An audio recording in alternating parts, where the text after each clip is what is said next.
आदरणीय आर्य समाज के वरिष्ठ मंडल निदेशक भाई राजवीर आर्य जी, मेरे ठीक पास में आर्य समाज के युवा मंडल निदेशक भाई अमरीश आर्य जी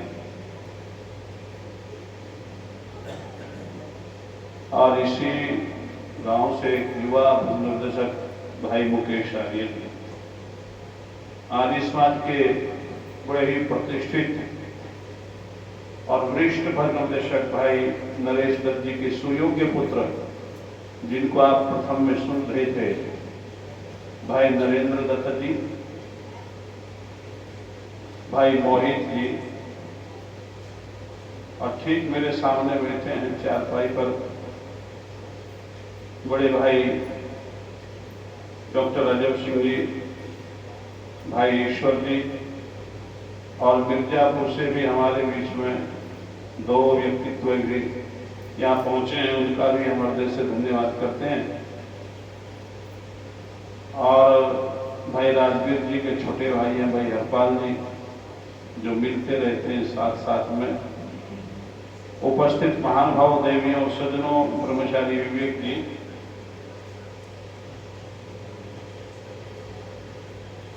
और जिनके निवास स्थान पर यह कार्यक्रम चल रहा है, प्रिय अशोक जी, देवियों और सज्जनों, अभी कुछ चर्चा कर रहे थे।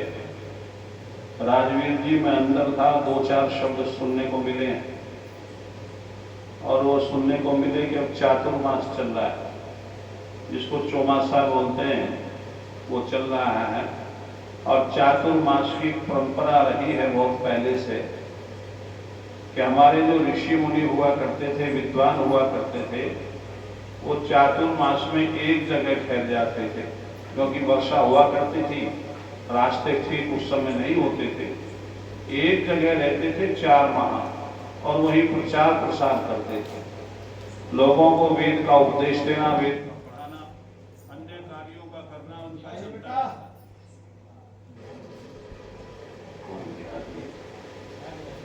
तो यही कार्यक्रम के रूप में तहसील देवबंद के आर्य समाज के लोगों ने इस कार्यक्रम को अपनाया और गांव-गांव में इस कार्यक्रम को रखा है। तो थोड़ी सी चर्चा मैं करूंगा, क्योंकि अभी परंपरा चली हुई है समाज में, और हम लोग यदि उस परंपरा के विषय में नहीं कहेंगे तो अन्य कौन क्या कहेगा। ये देवियां बैठी हैं, आप लोग बैठे हैं, गौर से सुनेंगे तो थोड़ा आप लोगों की समझ में आएगी बात। मैं अभी मोबाइल देखता हूं, आप लोग भी देखते होंगे, और उसमें कुछ बातें ऐसी आती हैं, कुछ चित्र आते हैं, कुछ वीडियो आती है कि आज लोग श्रावण मास में एक प्रक्रिया पैदा कर देते हैं जिसको कहते हैं कावड़ लाना। ये कावड़ की जो परंपरा है, ये कहां से और कब से चली इसका कोई पता नहीं। जल लाने की परंपरा कहां से चली कोई पता नहीं। और अब तो ऐसी परिस्थिति हो गई है कि जो जितना ज्यादा जल लेकर के आएगा वो उतना भारी भक्त कहलाएगा। क्विंटलों से भी ज्यादा लोग जल ला रहे हैं, 1.5 क्विंटल 2-2 क्विंटल की जो है कावड़ आ रही है। और वो नौजवान चाहे उसे 10 कदम लेकर के चले, वो चल रहा है फिर रख रहा है, चल रहा है फिर रख रहा है। पहले थोड़ा थोड़ा जल लाते थे, लुटिया होती थी, उसमें लेकर के आ जाते थे, अब क्विंटलों जल आ रहा है। और दुनिया ये कह रही है कि बड़े भक्त हैं भोले के। जब मुझे ये देखने को मिला और सुनने को मिला तो मैंने विचार किया, देखना चाहिए ये कावड़ कहां से इसकी उत्पत्ति है, कैसे आई। आज का युवा बेकार हो गया है, माँ बाप की सेवा नहीं कर सकता और कावड़ लाने के लिए 15 दिन महीना वो शुरू कर देता है। जिसकी कावड़ लेके आ रहे हैं, जिसको नहलाने के लिए, जिसको पानी देने के लिए व्यवस्था बनाए हुए हैं, उसकी भी एक कथा आपके बीच में सुनाएंगे कि क्या चीज कावड़ लाने से प्रसन्न होता है वो या नहीं होता। लेकिन पहले ये सुन लो, ये कावड़ की परंपरा कहां से चली। जब हम देखते थे हमारी कोई उम्र ज्यादा नहीं है, तो इक्का दुक्का व्यक्ति सड़क पर दिखाई देता था जो कावड़ लेके आता था, और आज इक्का दुक्का नहीं चलता। आज तो झुंड के झुंड वहां से निकल रहे हैं, और यदि किसी की कोई टक्कर हल्की फुल्की गलती से हो गई तो या तो उसका साधन गया, उसकी जान गई। मैं देख रहा था नेट पर कि एक कोई 3 व्हीलर का चालक था, उसकी गलती से थोड़ा सा टकरा गया, वो उस 3 व्हीलर का वो हाल किया उन्होंने कि वो उसके लायक छोड़ा ही नहीं कि वो चल जाता। तो इसका मतलब तो यह है कि सारे बदमाश इकट्ठे होकर के जा रहे हैं, एक भी नेकवास आदमी नहीं जाता इनमें, एक भी। और याद रखना कि जो व्यक्ति फ्री में खाने का आदी हो, जो भंडारों में खा रहा हो, भंडारे कौन कर रहे हैं? भंडारे वो लोग कर रहे हैं जो 1 रुपए के 4 रुपए बनाना चाहते हैं, वो भंडारा दे रहे हैं। जिन्होंने पाप करके कमाई की हुई है वो लोग भंडारा दे रहे हैं। हराम का पैसा जिन्होंने इकट्ठा किया है घोटाले कर करके, वो भंडारे दे रहे हैं ताकि उनके पाप दूसरों के मत्थे मढ़ दिए जाए। और उन भंडारों में खाने वाले जो लोग होते हैं ना, वो पापी होते हैं। इतना ध्यान रखना, भंडारे में कभी मत जाओ, जाओ और खाओ तो वहां उतना दे के आओ।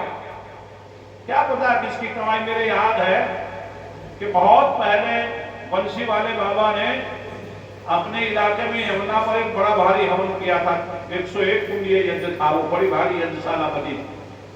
वहां एक व्यक्ति पलिया गंगों का 1 ट्रक चावल लेके आया, 1 ट्रक। और उसके चेलों ने कहा, गुरुजी वो गंगों के पलिये हैं, वो 1 ट्रक चावल लेके आए हैं, बताओ कैसे करें। तो बाबा बंसी वाले ने कह दिया था, मत उतरवाओ, कह दो वापिस ले जाए इतना चावल। तो लोगों ने पूछा ऐसा क्यों कर रहे हो जब वो श्रद्धा से लेके आए? उसने कहा उनके यहाँ मुर्गी फार्म खुल रहे हैं और मैं ऐसे व्यक्तियों का आनंद नहीं लेना चाहता भंडारे जिनके मुर्गी फार्म चल रहे हो। वो तो वहां पतले आम पूछा रखा है, मुर्गियों को मार रहे हैं। ऐसा सज्जन व्यक्ति था, वो मना कर दिया, वापिस कर दिया वो ट्रक। और आज जितने भंडारे खुल रहे हैं जो अपनी मेहनत की कमाई का लोग काम कर रहे हैं, उनके तो भंडारे चल ही नहीं सकते, उनका तो अपना गुजारा नहीं चल रहा है। जो मेहनत से काम कर रहे हैं, जो 2 नंबर का काम कर रहे हैं, वो भंडारे खोल रहे हैं। चोरी करे अरण की और करे सुई का दान, ये स्थिति हो रही है लोगों की। और सारे कावड़िए जितने फ्री के, बहुत सौ का था, पूरा पूरा परिवार चले, 1 महीने की दावत बाहर ही रखे बस, बच्चे पत्नी सब। और वो कह रहे कि कावड़ लेके आ रहे हैं, 1 महीना पूरा बढ़िया चलता है, बढ़िया गुजरता है। तो ऐसे हराम की कमाई खाने वाले को वेद क्या लिखता है? वेद लिखता है कि हराम की कमाई खाने वाले का विनाश ही हो जाता है। इसलिए ध्यान रखना। आइए मैं थोड़ी सी चर्चा आपकी शिव पुराण की करूं आपके बीच में, ताकि आपको पता चले कि कावड़ कहां से चली। शिव पुराण में 2 प्रसंग आते हैं कावड़ के 2, और वहां वो दोनों रावण के विषय में कहते हैं। रावण ने बड़ी भारी तपस्या की, तो भगवान शिव प्रसन्न हुए और उन्होंने कहा आपको क्या चाहिए। जैसे कहानी में सुनता है, आप लोगों ने कहानियां सुनी होगी, उसमें कहते हैं कि भगवान जी प्रकट हुए, पूछा क्या चाहिए, क्या आपका दिया सब कुछ है। ये लोग बोलते थे ऐसा। उसने कहा नहीं, फिर भी तुमने मुझे याद किया तो बताओ। तो रावण कहता है शिव जी से कि मेरी लंका में किसी प्रकार के धन की कमी नहीं है, अन्न की कमी नहीं है, जल की कमी नहीं है, सारी वस्तुएं भरपूर मात्रा में है, अच्छा जीवन निर्वाह हो रहा है। बस एक कमी महसूस होती है, क्या? कि आप वहां उपस्थित नहीं हैं। आप चलें, लंका में विराजमान हो जाए, बस मेरी लंका फिर जो है दुनिया में सबसे उत्तम स्थान बन जाएगा। तो शिव जी कहते हैं मैं चल तो पड़ूंगा, लेकिन 2 हिस्सों में जाऊंगा, 1 हिस्से में नहीं जाऊंगा। कैसे लेके जाओगे? तो वहां शिव पुराण में लिखते हैं लेखक कि रावण ने कहा 2 हिस्से आप कर लो अपने, मैं लेके चला जाऊंगा, कावड़ में लेके जाऊंगा। ये शब्द है, मैं 1 पलड़ा पीछे 1 आगे और कावड़ में लेके जाऊंगा। शिव जी कहते हैं मैं 2 हिस्सों में हो जाऊंगा, लेकिन एक शर्त है, वो क्या कि यदि तुमने कहीं मुझे जमीन पे रख दिया तो मैं फिर उठूंगा नहीं वहां से, वहीं रहूंगा। उसने कहा मेरे पास तो बड़ी ताकत है, मैं बलशाली हूं, मैं लंका तक तुम्हें नीचे नहीं रखूंगा। अब वो जब हो गया हिस्सा, 2 हिस्से हो गए, उनके 2 पिंड बन गए और उसने एक अगले पलड़े में रख लिया, एक पिछले में लेकर के चल पड़ा। शिव जी की लीला देखिए, मुसलमानों में और हिंदुओं में 2 प्रकार की स्थिति है। जब मुसलमान के बाद पास में किसी प्रकार का कोई जवाब नहीं होता, प्रश्न का कोई उत्तर नहीं दे सकता वो, तो वो ये कहता है अल्लाह बेहतर जानता है, हम नहीं जानते, अल्लाह जाना है इस विषय में। तो क्या करे फिर जब अल्लाह जाने, तेरा क्या काम धरती पे। और हमारे वाले क्या कहेंगे, भगवान की लीला। जब उसके पास कोई प्रश्न का उत्तर नहीं बनता हिंदू के पास में, तो वो कहे भगवान की लीला, तू वही जाने, तेरी नहीं लीला, तू भी देख अपनी लीला करके। तो कहते हैं शिव जी ने लीला की। क्या लीला की कि रावण का पेशाब बढ़ा दिया, दफा हाजत यानी कि पेशाब बना दिया उसको, और ये हाजत हो गई उसकी कि पेशाब करो जल्दी से जल्दी, इतना पेशाब पैदा कर दिया भगवान शिव ने। कहते उसने चारों तरफ नजर दौड़ाई, एक चरा रहा था जो अपने पशु चरा रहा था, उसने उसको आवाज दी, वो आया, हाँ भाई क्या बात है कि ये 2 पल के लिए मेरी कावड़ पकड़ लो, नीचे नहीं रखना, मैं पेशाब करके आता हूं। कहते हैं उसने कहा 2 पल पकड़ के रखूंगा, तीसरे पल नीचे रख दूंगा। चरावाही ने कहा, उसने कहा कोई बात नहीं, 2 पल में तो पेशाब हो जाएगा। अब जब वो पेशाब करने बैठा तो शिव पुराण का लेखक लिखता है कि शिव जी ने फिर लीला की। इतना पेशाब आया रावण को कि तालाब भर गया हुआ, इतना पेशाब आया, और वो तीसरा पल हुआ और उसने जमीन पे रख दी, कावड़ वो चला गया।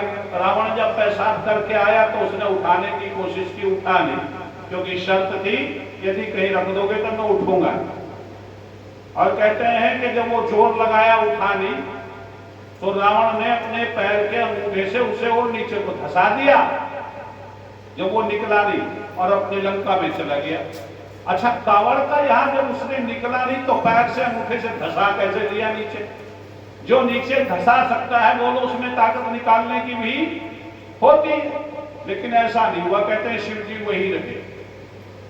अब मैं पूछना चाहूंगा, ये जो जल लेकर के आते हैं ये कोई कावड़ है? ये कहां किस धर्म शास्त्र में लिखा है कि ऐसे जल ला करके शिव जी पर चढ़ाने से तुम्हें पुण्य मिलेगा? माँ बाप को दुखी करने से पुण्य मिलेगा? माता पिता वहां पशुओं को चारा डाल रहे हैं, माता पिता खेत में काम कर रहे हैं, चारा लेकर के आ रहे हैं, और बेटा कावड़ लेने चला गया है, शिव जी प्रसन्न होंगे क्या? ऐसे ऐसे बेटे नालायक प्रकृति के हैं कि जो अपने पशुओं को बेच करके कावड़ लेने चले गए हैं। भैंसा बेच दिया, भैंस बेच दी, कटड़ा बेच दिया, और पैर को लेकर चले गए कि कावड़ लेने जा रहा हूं। बदमाश किस्म के भांग रगड़ते जा रहे हैं, भांग रगड़ के पी रहे। कहते शिव जी ने भांग पी थी, ये तो उनकी बूटी थी। अरे आप वहां जाकर के देखो जहां शिव जी निवास करते थे, हिमालय पर्वत पर, चारों तरफ बर्फ ही बर्फ है। भांग की बात छोड़िए, वहां तो घास का तिनका भी पैदा नहीं होता, बर्फ में घास का तिनका भी पैदा नहीं होता। और ये हिंदुओं इतनी पागल है, इतनी मूर्ख है कि इसे कुछ पता नहीं, बस किसी ने लाल लगा दी और कमंडलों जल ला करके पता नहीं कहां धो करके मरेंगे। उधर तो बारिश का मौसम, उधर इनका जल वाला। जो भगवान जिसको ये मान रहे हैं, कह रहे हैं कि सृष्टि का कर्ता धर्ता शिव जी महाराज है, तो फिर उस पर जल चढ़ाने की जरूरत क्या है? जो सारी दुनिया को जल दे रहा है, सारी दुनिया को पानी दे रहा है, क्या वो तुम्हारे पानी के बिना प्यासा रह जाएगा? बस बखेड़ा खड़ा कर दिया। और जब से ये भंडारे लगने लगे ना, तब से तो पूछो मत, लोगों की लाइन कितनी लिखती है, झुंड के झुंड निकलते हैं। सरकार भी कुछ नहीं कर रही है। एक साइकिल वाला था, उसकी टक्कर लगी, उसको पीटा, अधमरा कर दिया कि तूने हमारी कावड़ खंडित कर दी। ये कावड़ जब खंडित नहीं होती जब तुम भांग पी करके उठाते हो, तब खंडित नहीं होती। जब तुम बहन बेटी को गलत दृष्टि से देख करके चलते हो, तब खंडित नहीं होती। लेकिन पता नहीं कहां दिमाग चला गया इनका ये कावड़ लेकर के घर से निकलती, कोई औचित्य नहीं, किसी धर्मशास्त्र में नहीं है कि आप इस प्रकार से जल ढो करके लाएं। जिनके माँ बाप दुखी हैं वो कावड़ लेने चला गया। अब ये दूसरा प्रसंग सुन लो शिव जी महाराज के लिए। मैं अपनी ओर से कुछ नहीं कह रहा इस मंच से, मैं शिव पुराण की बता रहा हूं आपको सारी बातें। यदि किसी के पास रखी हो उठा लाना, मैं दिखा दूंगा, सच झूठ का पता चल जाएगा। आदेशवादी झूठ बोलते हैं कि सच बोलते हैं। दो बेटे थे भगवान शिव के यहाँ और दोनों उसके अपने नहीं थे। यदि उस समय डीएनए चेक होता तो पता चल जाता है, दोनों ही उसके नहीं थे। एक तो सरकंडों में पैदा हुआ था, कौन वाला? कार्तिकेय, वो तो सरकंडों में पैदा हुआ। और एक किससे पैदा हुआ? मैल से। तो डीएनए ही नहीं बनता दोनों का, कहां से पैदा हुए, कैसे हुए? लेकिन लोग मानते हैं कि दो बेटे थे, एक का नाम कार्तिकेय था और एक का गणेश। कार्तिकेय के मन में कुछ बात आई। बात क्या आई कि हमें बड़ा कौन सा है ये पता नहीं था। तो कार्तिकेय गणेश के पास में गए और पूछा हमें बड़ा कौन सा है? तो गणेश जी महाराज ने कहा भाई ये तो माता पिता जानते हैं, हमें तो पता नहीं कि हमें बड़ा कौन सा है। तो कार्तिकेय ने एक शर्त रखी। क्या शर्त रखी? कि जो धरती का चक्कर काट के पहले आ जाएगा वो बड़ा माना जाएगा। गणेश ने हां कर दी।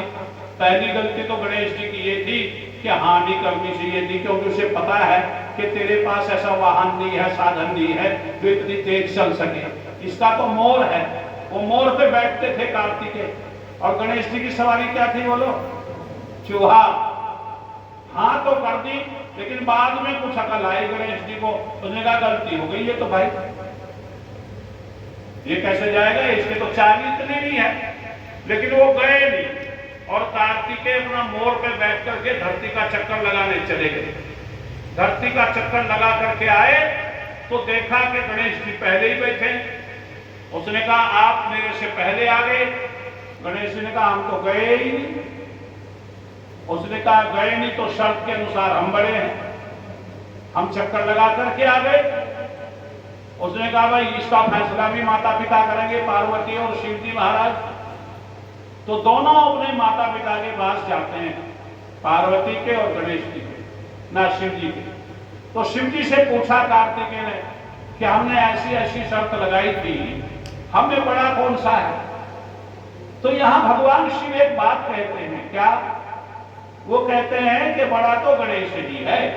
उसने कहा ये गया पहली धरती का चक्कर लगाने कि इसने हमारे 7 चक्कर काटे, हम दोनों बैठे थे, 7 चक्कर इसने काटे और तुम देखो वर्षों में आए हो धरती का चक्कर लगा करके। ये तब से हमारी सेवा में है, हमारी सेवा कर रहा है। यदि ये भी धरती का चक्कर लगाने चला जाता तो हमारी सेवा कौन करता? इसलिए जो माता पिता की सेवा करता है वो बड़ा माना जाता है। और भगवान शिव ये कह रहे हैं कि आज से गणेश जी को बड़ा मानेगी दुनिया। कार्तिकेय का कोई नाम नहीं लेता, कहते हैं करो गणेशाय नमः। चिट्ठियों में भी लोगों ने पहले लिख दिया ओम गणेशाय नमः। लोग गणेश को याद करने लगे। क्यों? क्योंकि उसने माता पिता की सेवा की। तो इन कांवड़ियों की आंख खुलनी चाहिए, इनको बुद्धि मिलनी चाहिए कि तुम अपने माँ बाप को सता करके यदि शिव की कांवड़ लेने जा रहे हो तो वो कांवड़ कोई महत्व नहीं रखती। जिसके माँ बाप दुखी है उसकी कोई सेवा परमात्मा स्वीकार नहीं करता, कोई सेवा स्वीकार नहीं करता। और ये आंख के अंधे गांठ के पूरे इनकी बुद्धि पता नहीं कहां चली गई। एक को तो अभी देखा मैंने, 2 पीढ़े डाल रखे उसने, 2 पीढ़े, और एक तरफ मां बैठा रखी, एक तरफ पिता बैठा रखा। कहते तो कावड़ मैं, असली कावड़ तो मैं लेके आ रहा हूं। वो श्रवण बन गया। अब उससे कोई पूछे तू क्यों कर रहा है? कि बच्ची मैं नहला के आया हूं, तीर्थ यात्रा करा के लाया हूं, उनको ले जा रहा हूं। श्रवण कुमार की तुम कर लोगे, जो उसने किया था उस जैसा बन जाओगे तुम। उस जमाने में एक स्थिति सुनो माताओं बहनों, और जो और सुन रहे हैं उनको भी ध्यान करना चाहिए।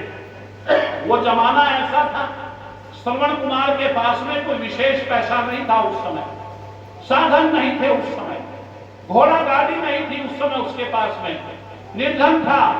और उसने सोचा, उसके माता पिता ने कहा हमें तीर्थ यात्रा करा। अब कैसे करावे जिसके पास पैसा नहीं, साधन नहीं? तो उसने वो चीजें बनाई, 2 पगड़े बनाए और उनको रखा माता पिता को, और धीरे धीरे उन्होंने तीर्थ यात्रा कराई। लेकिन आज तो साधन है, ये जो कई कई हजार रुपए लगा करके कावड़ लेने जाते हैं, साधन के बिना जाते हैं क्या? पैसे के बिना जाते हैं क्या? आज तो साधन संपन्न है, धन संपन्न है लोग। मैं उसको सबसे बड़ा मूर्ख मानता हूं जो माता पिता को 2 तरफ बैठा करके पीढ़े में और कहता मैं सबसे बड़ा कावड़िया हूं जी, भक्त हूं माता पिता का। उससे बड़ा मूर्ख नहीं दुनिया में। वो भी परेशान कर दिए, वो बेचारे पालथी मार के कभी बैठे नहीं होंगे अपनी जिंदगी में, और वो बैठे अकड़ गए, वो अकड़ के और वो आधा उपलक्ष के देता। अरे मूर्ख बढ़िया गाड़ी खरीदता या नहीं खरीदता, किराए पे करता, एसी में ले जाता और लाकर कई तीर्थ यात्रा कराता। उनको तब आनंद था। या वो माँ बाप भी मार दिए, वो भी अखड़ा दिए तहने उनमें बैठा करके। उधर वर्षा हो रही है, वो बूढ़े हैं, गर्मी पड़ रही है, वो बूढ़े हैं, अपने आप तो मर ही रहा है, लेकिन कम वक्त उनको भी मार रहा है। ये कहां की कावड़ यात्रा? क्या बुद्धिमत्ता है? उसके पास साधन नहीं थे श्रवण के, इसलिए उसने ऐसा किया। वो जमाना कुछ और था, आज जमाना कुछ और है। आज आपके पास साधनों की कमी नहीं है, पैसे की कमी नहीं है। आप माता पिता की बढ़िया सेवा कर सकते हो, अच्छे साधनों में ले जा सकते हो, अच्छी जगह टिका सकते हो, ठहरा सकते हो, लेकिन नहीं, कोई बुद्धि नहीं है। सारी बुद्धि बेच के खा गए, पता नहीं कहां चली गई, किसके पीछे पड़ गए। कितनी बुरी लतें हैं, भांग पीना सारे रास्ते, और सारे आप लोग हरिद्वार में जाकर के जो सही आदमी है फिर आप ठहर नहीं सकता। इतनी गंदगी चारों ओर कर दी है। जब तक भारी बारिश नहीं होगी वहां की गंदगी नहीं धुलेगी, और सारी गंदगी वो गंगा में जाएगी। लैट्रिन बाथरूम कहां जाएंगे? कितना लैट्रिन बाथरूम बनाएगी सरकार? इतनी गंदगी हो जाती है, वहां ठहरना मुश्किल हो जाता है। कोई व्यवस्था नहीं है, सारे रास्ते बंद है, बीमार को ले जाना भी भारी है। कोई व्यक्ति, डरते हैं लोग, कावड़ियों से डरने लगे। अच्छा, वो भक्त है जिससे लोग डरते हो? भक्त वो होता है जिससे लोग प्यार करते हैं, वो खुद लोगों से प्यार करे। गलती हो गई है तो कोई बड़ी बात नहीं भैया, भगवान भी देख रहा है ये गलती से किया हुआ है, इसे जानबूझ करके नहीं मारा है। लेकिन उन्होंने उसका 3 व्हीलर भी तोड़ दिया, एक तो कार तोड़ी, एक मुसलमान उसको पीटा बेचारे को। ये क्या है? ये दादागिरी करने जाते हैं, क्या करने जाते हैं? इसलिए आपको समझा रहा हूं, ध्यान देकर सुने कि जीवन में उस काम को करो जिस काम को धर्म सम्मत माना गया हो, शास्त्रों में कहा गया हो, तब मानो उसको। अच्छा, उधर से एक और लीला करते हैं, एक होती है डाक कावड़। डाक कावड़, अच्छा, भागने का काम किसका है? वो जल भरते हैं और भागते हैं। भागता है चोर, भागता है डाकू, भागता है जार, कम वक्त भागता है। अरे आराम से लेके आओ, तुम कहां चोरी करके लेके चले हो जल को? उसने उसको पकड़ा दिया, उसने जैसे जेब पकड़ा, अपने जेब काटे दूसरे को दे दे। जेब पकड़ा, जेब काट ली, दूसरे को पकड़ा दिए, उसके पास मिलेगी। ये कौन सी परंपरा है? ये सारी परंपराएं नई नई बनती जा रही हैं। हिंदू सबसे ज्यादा बेकार होता जा रहा है इस दुनिया में, इसने बुद्धि से कोई काम नहीं लिया। मुसलमान देखा है कभी अपने मजहब के विरुद्ध चलता हुआ? नहीं जाता वो, उसे पता है ये काम करना हराम है हमारे लिए, लेकिन हमें अपना पता ही नहीं है कहां जा रहे हैं कहां नहीं। अरे सबसे बड़ी बात है, शास्त्र कहता है परमात्मा उसी से प्रसन्न होता है जो अपने माता पिता की सेवा करता है, अपने बड़ों की सेवा करता है, अपने पूर्वजों की सेवा करता है। एक सुन लो थोड़ी सी बात।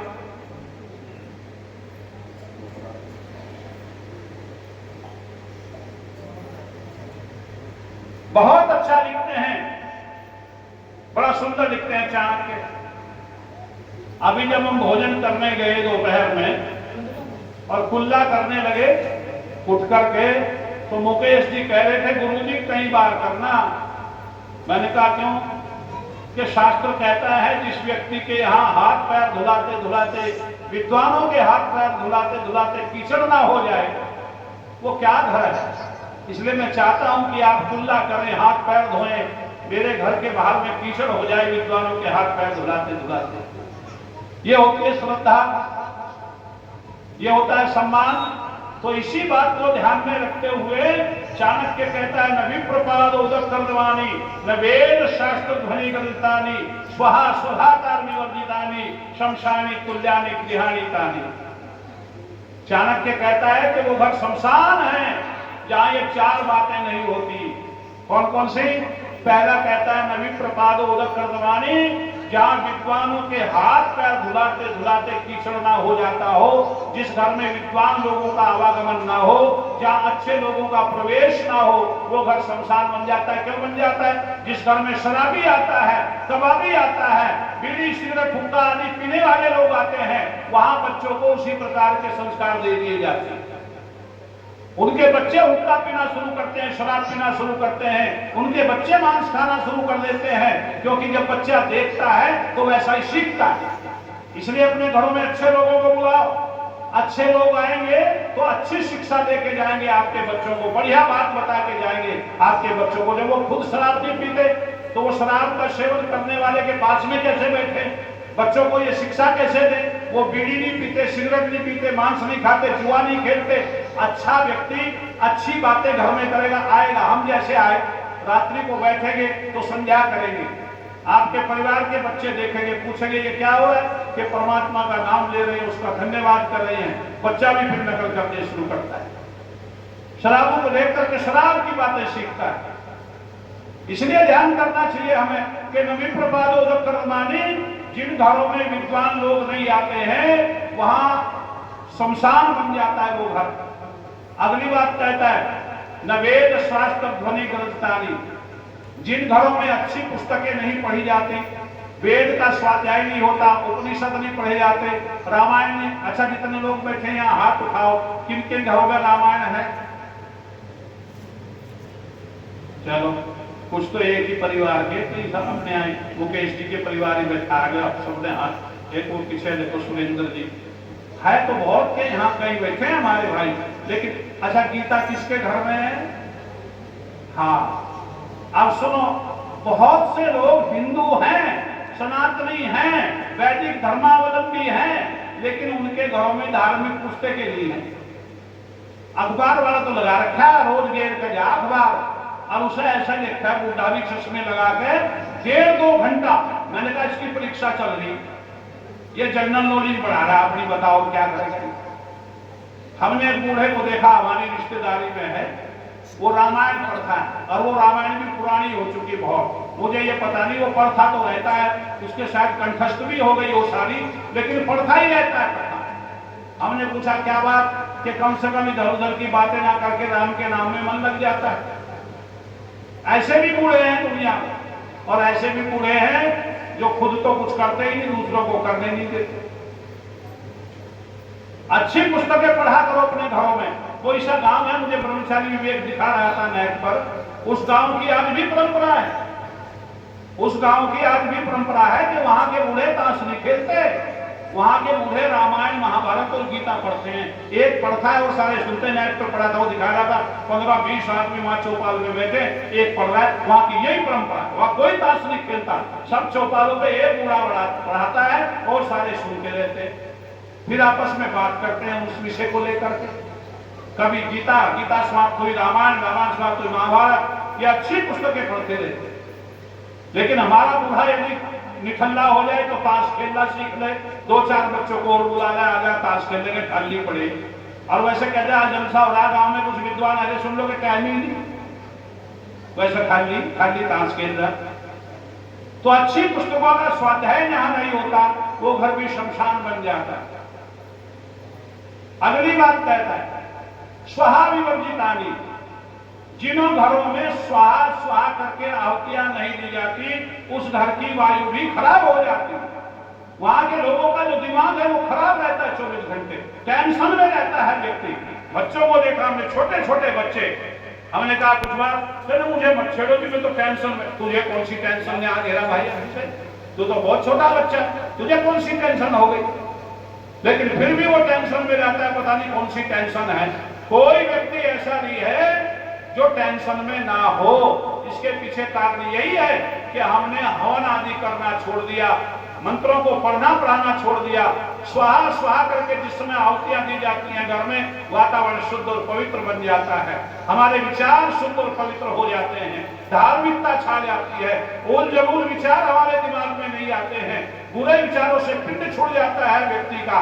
तो ये भी प्रक्रिया हम लोगों ने बंद कर दी, तो फिर वो क्या बनेगा? वो शमशान बनेगा घर, क्योंकि वहां टेंशन वाले लोग पैदा होंगे, और जब टेंशन वाले लोग 10-15 टेंशन वाले लोग एक जगह बैठेंगे तो ये सवाल ही नहीं कि शांति हो जाए। जब टेंशन है सबके दिमाग में तो झगड़ा होगा, विचार अलग अलग है, सबके विचारों में घुस भरा है, सब विचार गंदे लिए फिर रहे हैं, तो वहां क्या स्थिति बनेगी? बुरा हाल हो जाएगा उन लोगों का। इसलिए शास्त्र कहता है जहां स्वाहा स्वाहा करके आहुतियां नहीं दी जाती है वो घर भी शमशान माना जाता है।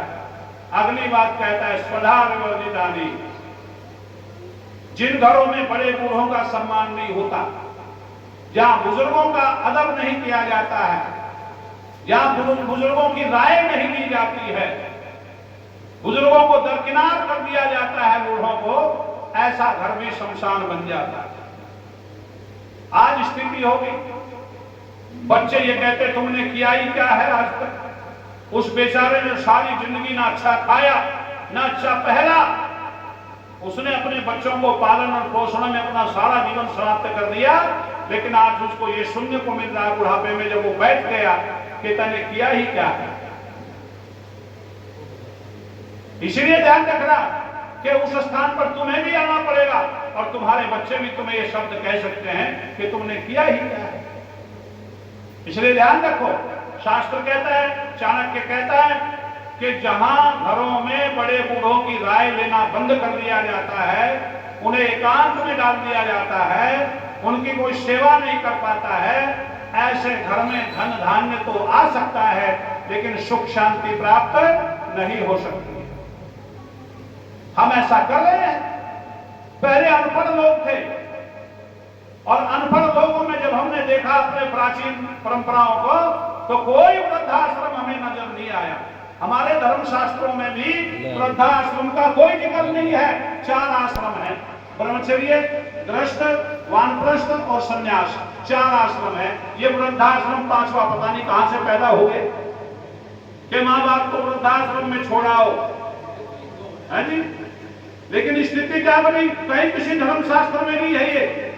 अच्छा, जब हम अनपढ़ थे, आज भी जो बच्चे जो बड़े अनपढ़ हैं उनके माँ बाप उनके घर में हैं, उनके पास हैं, और जो पढ़े लिखे हैं उनके वृद्धाश्रम में हैं। जो कहती है बड़े काबिल लोग हैं, इंजीनियर है, ये फला है, ये डॉक्टर है, इसने ये डिग्री कर ली, और माँ बाप तो वृद्धाश्रम में है। या फिर माँ बाप की कमी सुन लो, हम तो घूमते रहते हैं बहुत। हमने ऐसे ऐसे बूढ़ों को देखा, बूढ़ा और बुढ़िया रह रहा है, एक नौकर या नौकरानी है घर में भोजन वगैरह बनाने को, और वो कितने खुश होते हैं जब हम जैसे लोग जाते हैं।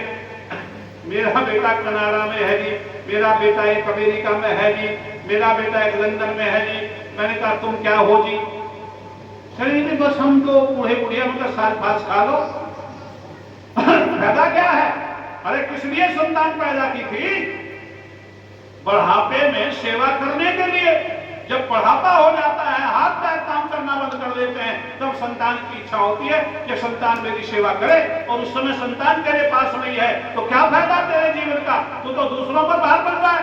बाहर खड़ा हो जाता है बूढ़ा लठोरी लेकर के, डंडा लेकर के, आने जाने वालों को, भैया डॉक्टर से मेरी ये दवा ला के देना। तेरा नौकर लग रहा हो? तेरे बेटे कितने हैं? तेरे पुत्र कितने हैं? कहाँ हैं? सब बाहर है, तू क्यों यहाँ है? तेरा क्या काम है यहाँ? ये कुछ गलतियां माँ बाप की भी हैं कि वो संतान के बनाने में अपना समय खर्च नहीं करते। आज भी यही हो रहा है। आज भी हम अपने बेटों को बाहर भेज रहे हैं। आज भी सोचता है हर एक माँ बाप तो मेरा बेटा लंदन चला जाए, मेरा बेटा कहीं दूसरे देश में जाकर के और पैसा कमा के ले आए। लेकिन पता नहीं है, हमने ऐसे लोगों को देखा, भेजा था पैसा कमाने और वो वही का होके रह गया, वही का होके रह गया, वापस नहीं आया वो। माँ बाप घर में परेशान। मेरे कहानी याद आ रही, कहानी क्या सच्ची घटना है, नोएडा की।